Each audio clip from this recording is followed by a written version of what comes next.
I'm Marshall Pruett. This is, I gotta call you a Porsche legend now, Pat Long. This is the Patrick Long. We're here at WeatherTech Raceway Laguna Seca, Rennsport Reunion 7, and our friends at Porsche have done something absolutely amazing, Pat. They have said, let's pay tribute, let's do a walking tour of 3 iconic Porsche prototypes, really made their name here in America. Why don't we go walk through pure history, starting with one of the cars that truly made me want to become a race car mechanic and inspired me into this whole career. Yeah, let's do it. Patrick Long, this is a Porsche 962, which you know because you have driven many of these. This tugs at every string in my heart. Al Holbert Racing, iconic livery, Lowenbrow special.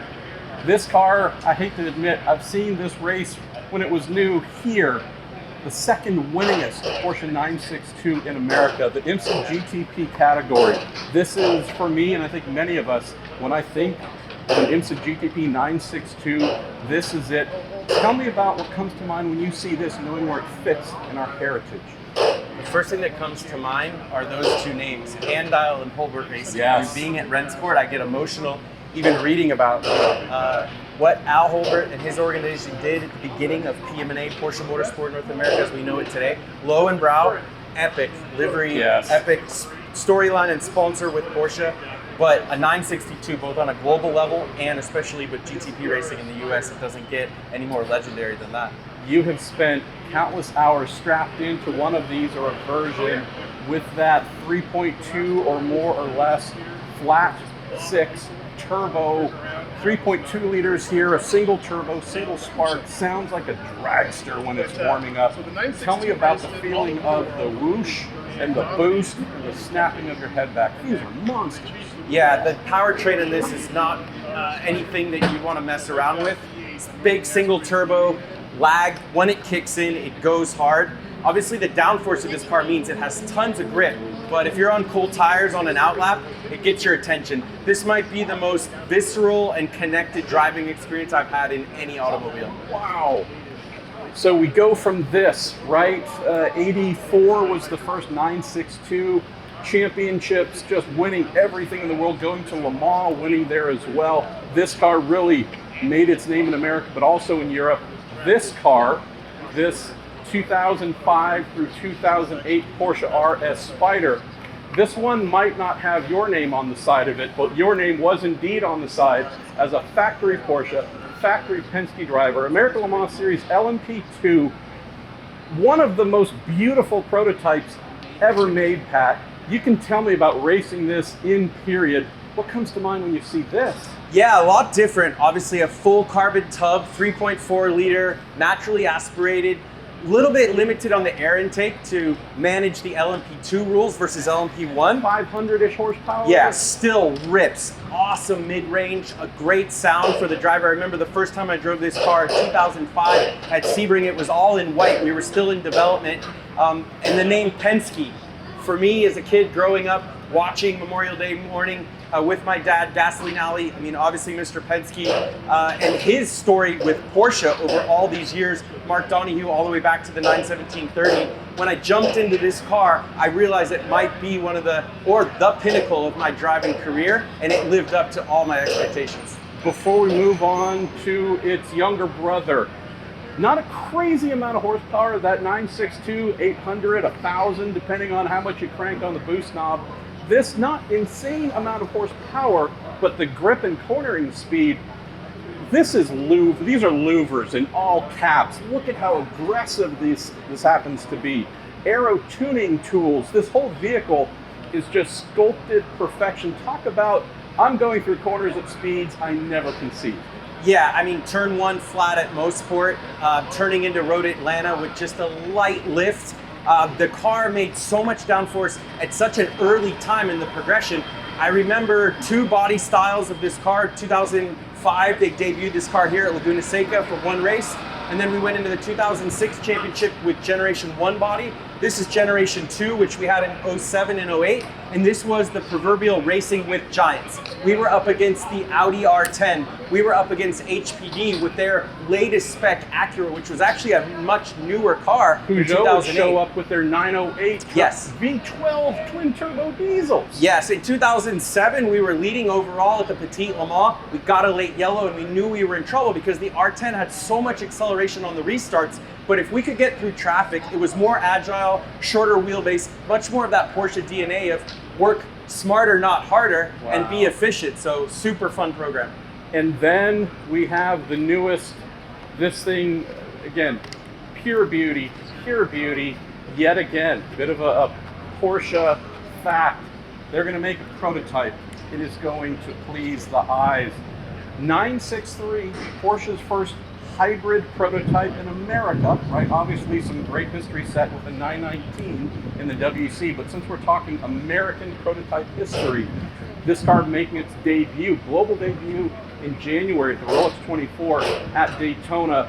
This has a commonality beneath the engine cover, which I hope we're going to get to look at in a moment, where Porsche said, you know what, that 3.4 liter naturally aspirated V8 is so good, we want to use it here, but we're going to upstroke it to 4.6 liters, add a couple of turbos. This thing's a rocket.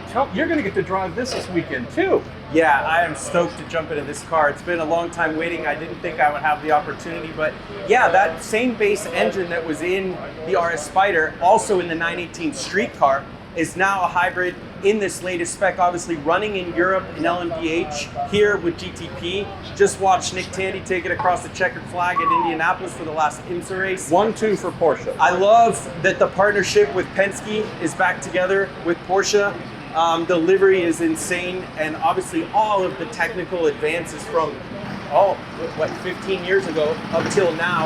I can't wait to feel that linear electricity give us that big boost off of the corner, but the drivers tell me it's a tricky driving style. I'm not going to be setting any records here, but I can't wait to take it out for a couple laps. Matt, let's dive under the skin, show folks some of what makes each of these models so incredible. Let's do it. Heart of the beast, Patrick Long. Look at this. You mentioning Andile, Alvin Springer. You along with him are the honorees this weekend. Holy cow. Tell folks about what they're looking at. This is your heart. If I looked in there, that's beating. The part that I love about this is when you pull off the engine cover, it's a 911 engine. I mean, this car is so significant on a global level, but this is a base 911 3.2. Obviously, some serious modifications for motorsport. You know more about it than me, but this is a single turbo intercooler. Cannon.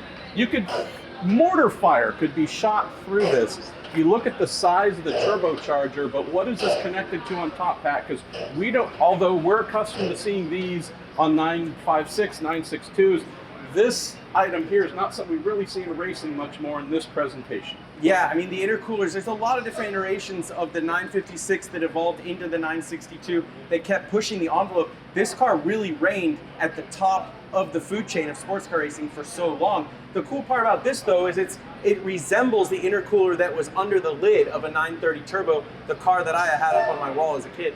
We draw air in from the intake side of the turbo. That is fed into this intercooler. The engine cover has a duct that comes in, blows cool air through these veins, just like a radiator, cools that air, directs that air, as we see here, into the top of the intake plenums.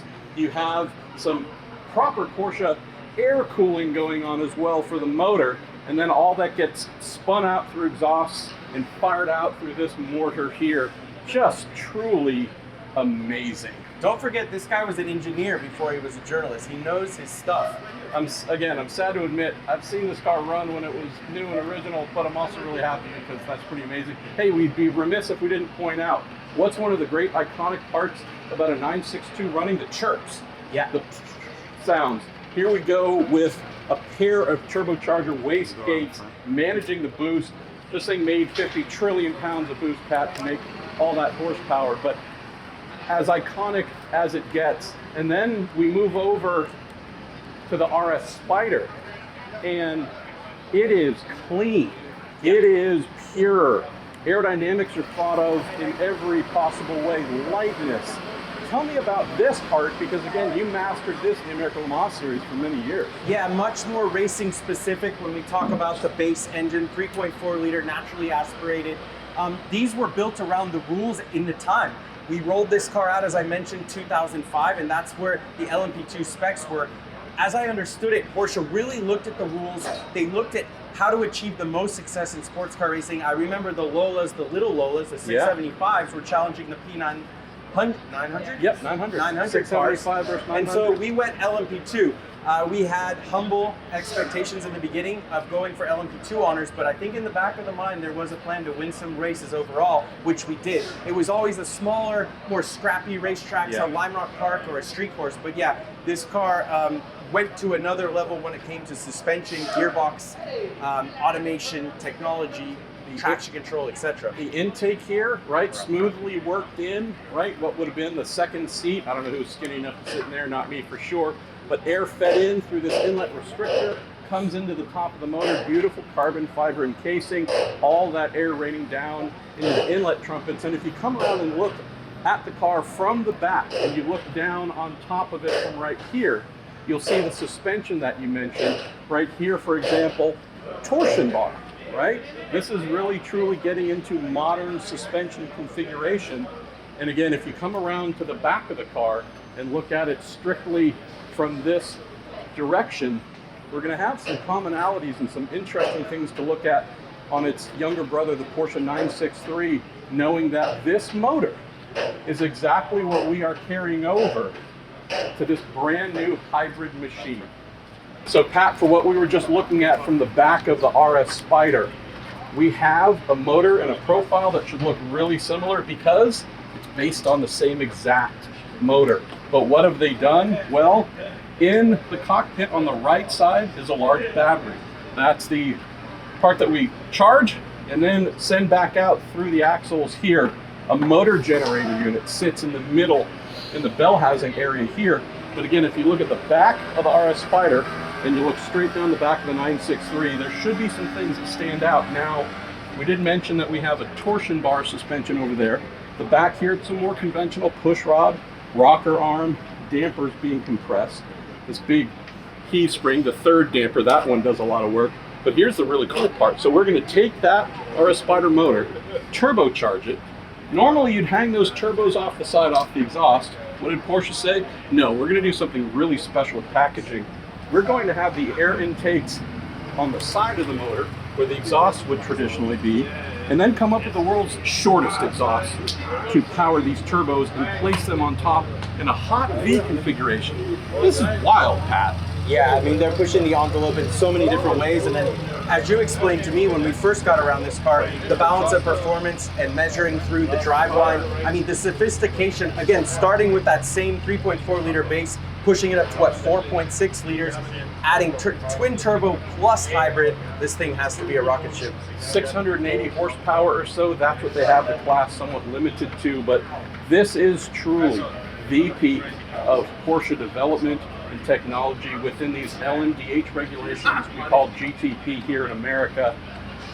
Oh, am I going to have to get out a pen and put a long on the side? No, I mean, Jay Newgarden is representing the USA here. I'm excited to see him get in the car and can't continue wait. them all. Let's do it. Look at this though, Pat, knowing you have such great history with the first two members of this American Porsche Prototype Club, looking at this, I got to imagine it fills you with pride as well. Yeah, it does. I can't wait to complete the trifecta of heritage, history, and championships, hopefully in the very near future with this one.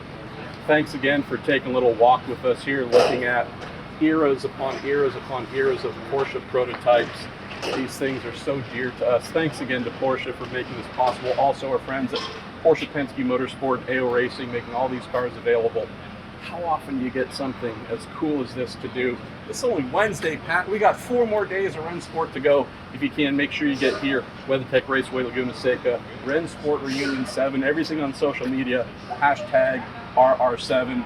This guy, Lufka Colton, all the cool stuff he's doing, you gotta be here. This is the place.